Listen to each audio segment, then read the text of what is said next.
Insert tab के अंदर header और फुटर का यूज़ करके हम लोग अपने पेज में हेडर पोजीशन में कुछ भी कंटेंट डाल सकते हैं और फुटर पोजीशन में कुछ भी कंटेंट डाल सकते हैं। अब हम लोग क्या क्या डाल सकते हैं, इसका क्या क्या बेनिफिट है देखिए। सबसे पहले हम लोग आएंगे इंसर्ट में और चूज़ करेंगे हेडर एंड फुटर में। जैसे आप इसमें क्लिक करेंगे तो आपका जो ये व्यू होगा वो पेज लेआउट व्यू में कन्वर्ट हो जाएगा, ये इस तरह से दिखेगा। अब यहाँ पे ये जो ऊपर वाला सेक्शन है वो है हेडर सेक्शन, और जब आप नीचे आएंगे इस तरह क्लिक करके तो नीचे का जो ये सेक्शन है ये फुटर सेक्शन है। ये देखिए यहाँ पे फुटर सेक्शन आ रहा।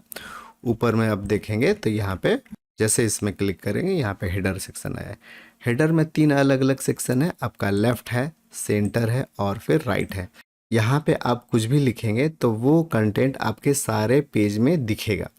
जैसे यहाँ पे हम लोग कंपनी का नाम लिख देते हैं, जैसे मैं यहाँ पे लिखता हूँ IT प्लस इस तरह से, और यहाँ पे मैं नीचे लिख देता हूँ थैंक यू, और इसमें बीच में क्लिक कर लेंगे।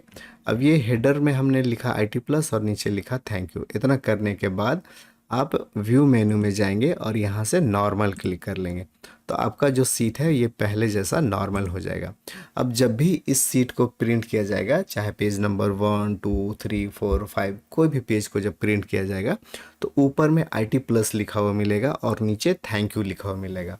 तो ये हम लोग कैसे कन्फर्म होंगे? कन्फर्म होने के लिए हम लोग शॉर्टकट की प्रेस करेंगे Ctrl+P, जो कि प्रिंट का शॉर्टकट की है। प्रिंट से पहले यहाँ पे प्रीव्यू दिखाया जा रहा है, ये देखिए यहाँ पे थैंक यू लिखा हुआ है और ऊपर में देखेंगे कि IT प्लस लिखा हुआ है। तो ये आपका पोजीशन हो गया हेडर और ये आपका पोजीशन हो गया फुटर। इसका यूज़ हम लोग किसी और काम में भी कर सकते हैं। जैसे हम लोग यहाँ पे आएंगे इंसर्ट में और यहाँ से हेडर फुटर में क्लिक करेंगे।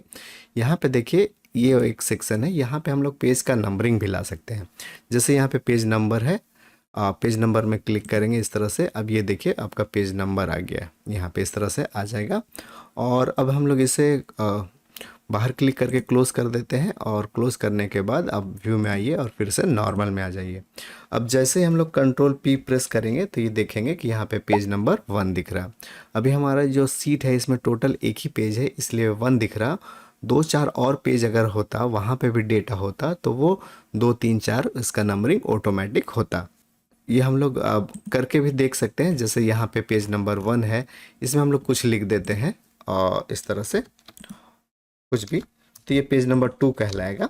अब हम Ctrl+P जब करेंगे तो ये पेज नंबर 1 है। अब यहाँ देखिए हमारा जो टोटल सीट का जो फाइल है वो 1 और 2 मतलब 2 पेज का है।